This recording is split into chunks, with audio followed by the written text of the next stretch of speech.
नमस्कार, कैसे हैं आप लोग। हम लोग फंडामेंटल राइट्स का अध्ययन कर रहे हैं और इस समय हम लोग चल रहा है धार्मिक स्वतंत्रता का अधिकार, right to freedom of religion, जिसके लिए आर्टिकल 25 से 28 तक प्रोविजन किया गया है। पिछले वाले आर्टिकल में हम लोगों ने 26 का अध्ययन किया था। आज हम लोग अध्ययन करेंगे आर्टिकल 27। किसी विशिष्ट धर्म की अभिवृद्धि के लिए करों के समुदाय के बारे में स्वतंत्रता, freedom as to payment of taxes for promotion of any particular religion। इसका मतलब क्या हुआ कि राज्य किसी विशिष्ट धर्म के लिए यानी एक धर्म की वृद्धि करने के लिए, प्रमोशन करने के लिए, प्रमोट करने के लिए कोई टैक्स नहीं लगाएगी। और सिर्फ टैक्स ही नहीं बल्कि पूरी तरीके से राज्य अपने आप को सेकुलर घोषित किया हुआ है कि हम किसी भी धर्म को विशेष संरक्षण नहीं देंगे, हम सभी धर्मों को संरक्षण देंगे और इसमें किसी प्रकार का कोई भेदभाव नहीं करेंगे। भेदभाव न हो इसीलिए टैक्स की मनाही की गई है और साथ ही जो रेवेन्यू आएगा टैक्स के रूप में देश से, विभिन्न क्षेत्रों से, वो किसी विशिष्ट धर्म के लिए खर्च नहीं किया जाएगा। देखिए स्पष्ट लिखा है, promotion of any particular religion, यानी किसी विशिष्ट धर्म पर राज्य पैसा नहीं खर्च करेगी। क्यों ऐसा किया गया है? India belongs to secular state. Bharat धर्मनिरपेक्ष राज्य है। भारत का अपना कोई धर्म नहीं है। भारत हिंदू राष्ट्र नहीं है, मुसलमान राष्ट्र नहीं है, सिख राष्ट्र नहीं, ईसाई राष्ट्र नहीं, बल्कि सभी धर्मों को समान भाव से देखता है, समान रूप से संरक्षण करता है। सिर्फ धर्म ही नहीं बल्कि धर्म के अंदर जो पंथ हैं उनको भी समान भाव से देखता है, उनको भी समान रूप से संरक्षण देता है। भारत संवैधानिक रूप से, स्वाभाविक रूप से अपने आप को सेकुलर बनाया हुआ है। वर्ल्ड में कोई भी कंट्री अगर अपने आप को धार्मिक राष्ट्र घोषित की हुई है तो निश्चित रूप से जान लीजिए कि वो किसी एक धर्म को बढ़ावा दे रही है और बाकी धर्मों की अवहेलना कर रही है।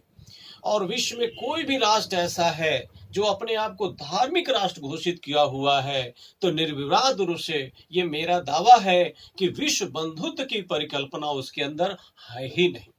विश्व बंधुत्व की परिकल्पना तभी आ सकती है जब सभी धर्मों को हम आदर करें, समान भाव से देखें, और ये कहाँ है? भारत में है। अगर हम ये बात करते हैं कि क्या राज्य टैक्स लगा सकता संस्थाओं के ऊपर, किन संस्थाओं के ऊपर? जो धार्मिक हैं? नहीं। यहां तक कि राज्य भी नहीं लगा सकता टैक्स के रूप में धार्मिक संस्थाओं को, और कोई संस्था भी नहीं लगा सकती, और यहां तक कि टैक्स के रूप में कोई व्यक्ति भी तहसील नहीं सकता, वसूली नहीं कर सकता। हाँ, ये हो सकता है कि शुल्क ले सकते हैं। कौन ले सकता है? व्यक्ति भी ले सकता है। अपने धर्म के वृद्धि करना है, प्रचार करना है, मंदिर मस्जिद बनाना है तो जा करके जनता से, लोगों से आग्रह कर सकता है कि हमारी आप मदद करें। जोर जबरदस्ती से नहीं, स्वेच्छा से वो देना चाहे तो दे सकता है, और जो देगा वो शुल्क के रूप में होगा, कोई टैक्स के रूप में नहीं होगा। और मैं बता दूं, ये तो अच्छी व्यवस्था है। अगर कोई मदद करना चाहे तो मदद करे, ना करना चाहे ना करे, क्योंकि बाध्यकारी तो है नहीं, स्वेच्छा से है, कोई टैक्स तो है नहीं। जब भी देगा शुल्क के रूप में देगा। परंतु हम लोग देखते हैं कुछ अराजक तत्व ऐसे होते हैं, धर्म के नाम पर लाठी डंडा बांस लेके खड़े हो जाते हैं रोडों पर, और जो गाड़ियां आती हैं जबरदस्ती रुकवा करके उनसे पैसा लेते हैं। सोचिए, क्या धर्म में ये व्यवस्था किया गया है? क्या संविधान में ये व्यवस्था किया गया है? कानून में ये व्यवस्था किया गया है? टैक्स की मनाही है और किसी से जोर जबरदस्ती से पैसा आप नहीं ले सकते। परंतु ये क्या करते हैं? ये तो गुंडे बदमाश हैं, धर्म को भी बदनाम करते हैं। आप जानते भी अच्छे तरीके से, हो सकता है आपका भी पाला पड़ा हो कहीं।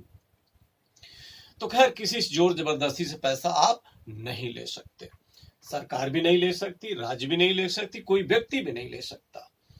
हाँ, कोई शुल्क रूप में देना चाहे दे सकता है। राज्य शुल्क के रूप में वसूल कर सकती है, टैक्स के रूप में नहीं वसूल सकती। शुल्क के रूप में वसूल कर सकती है। कैसे कर सकती है?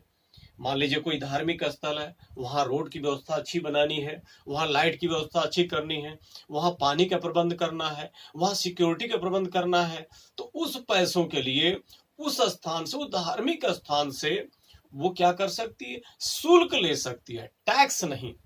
यहां तक कि हम लोग देखे हैं कि जो हज यात्रा पर जाते हैं उनसे भी शुल्क लिया जाता है। कोई भी धर्म हो, हिंदू, मुसलमान, सिख, ईसाई, कोई भी धर्म हो, जो धार्मिक स्तर से शुल्क राज्य ले सकती है। अब ये प्रश्न पैदा होता है कि टैक्स और शुल्क में अंतर क्या होता है? यानी अगर हम कर और शुल्क की बात करें तो क्या डिफरेंस हो जाता है? Difference between tax and fee. तो हम लोग देखते हैं टैक्स वो होता है जो आप पे करते हैं, उसके बदले सीधे आपको फायदा नहीं होता। लेकिन जो आप शुल्क देते हैं, जो ही शुल्क देते हैं तत्काल उसके बदले आपको फायदा मिलता है। यानी सेवा के बदले ही आपको शुल्क देना होता है। टैक्स में डायरेक्ट सेवा आपको नहीं मिलती है। इसको उदाहरण से देख लें, अच्छी तरीके से समझ में आ जाएगा। जैसे हाउस टैक्स आप देते हैं, जब हाउस टैक्स देते हैं तो सरकार डायरेक्ट आपके घर के लिए कुछ नहीं करती है, वो शहर के लिए करती है, वो क्षेत्र के लिए करती है, और उस क्षेत्र में जब विकास करेगी तो चूंकि आप वहां रहते हैं, वो विकास आपको माध्यम हो जाएगा। जैसे हाउस टैक्स है। और हाउस टैक्स ही नहीं, जितने भी सामान आप खरीदते हैं पैकेट वाले, उसमें देखेंगे लिखा रहता है इंक्लूडेड ऑफ ऑल टैक्सेस। जितने सामान खरीदते हैं पैकेट वाले, उसमें आप टैक्स पे करते हैं।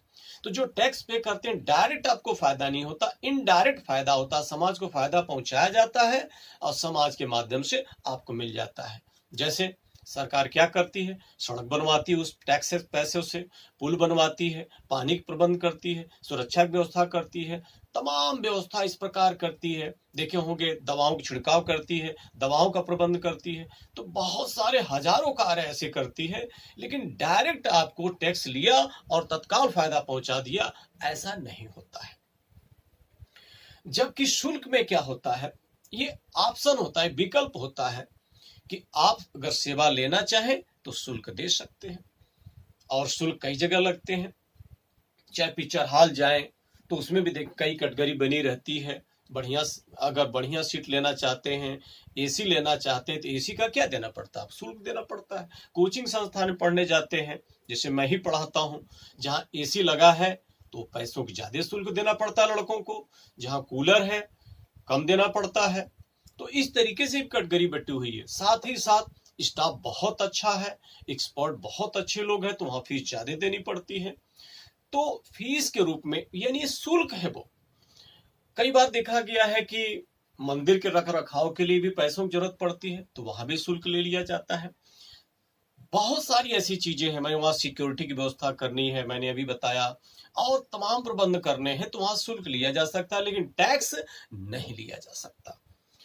अब ये देखेंगे कई बार मेला का आयोजन होता है, तो वो मेला ठीक से आयोजित किया जा सके, वहां भी सरकार क्या करती है? टैक्स तो नहीं ले सकती, शुल्क ले लेती है। एक बहुत अच्छे उदाहरण से हम लोग देख सकते हैं, पूरे भारत में प्रयागराज का मेला बड़ा फेमस होता है और आने ही वाला है।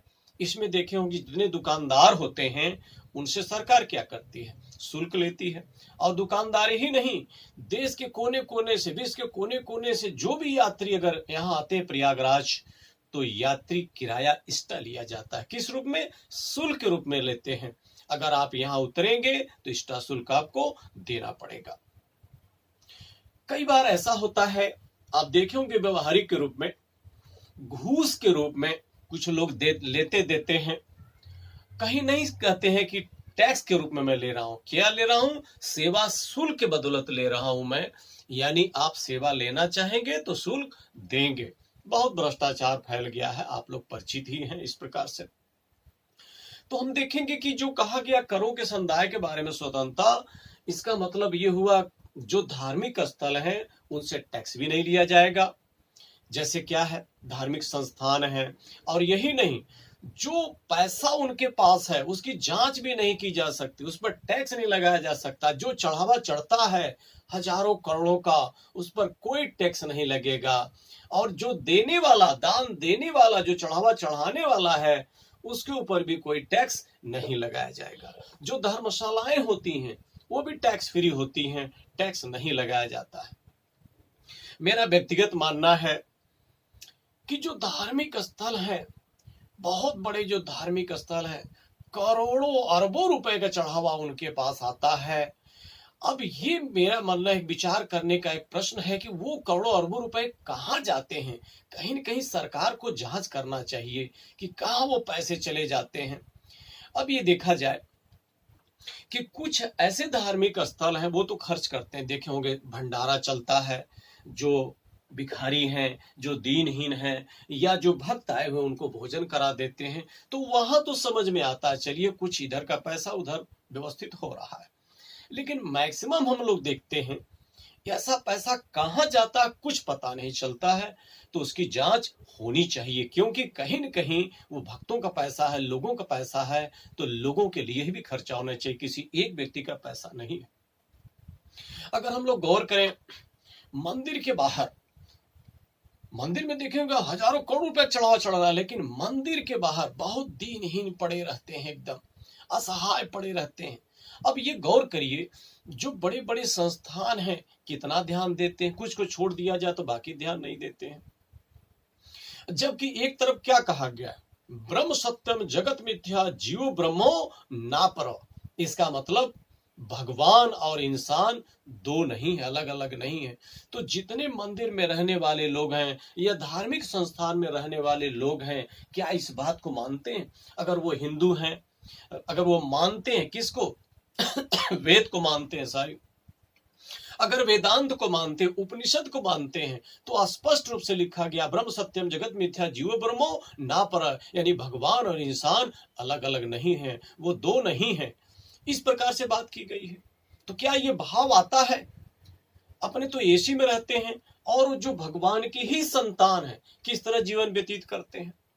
और यही नहीं, जो भक्त जाते हैं चढ़ाने, उनको भी हिंदू धर्म का ज्ञान ठीक से नहीं है। अगर ठीक से ज्ञान होता तो वो ध्यान देते, क्या ये भी ईश्वर के बंदे हैं, क्योंकि स्पष्ट कहा गया है वेद में ही, वेदांत में ही, उपनिषद में ही, क्या भगवान और इंसान अलग अलग नहीं है। ब्रह्म सत्यम जगत मिथ्या जीव ब्रह्मो ना पर, यानी भगवान इंसान अलग अलग नहीं है। तो इस प्रकार का भाव अगर आ जाए तो मैं बता दूं, और जिस व्यक्ति के अंदर वेदांत का ज्ञान हो जाए तो वो जीव जीव में फर्क नहीं करेगा। जीव ब्रह्मो ना पर, सब में क्या दिखाई देगा? ब्रह्म दिखाई देगा। सब में क्या दिखाएगा? ईश्वर दिखाई देगा। तभी तो कहा गया है तुझ में रब दिखता है। ठीक है, धन्यवाद। हम लोग और देखेंगे।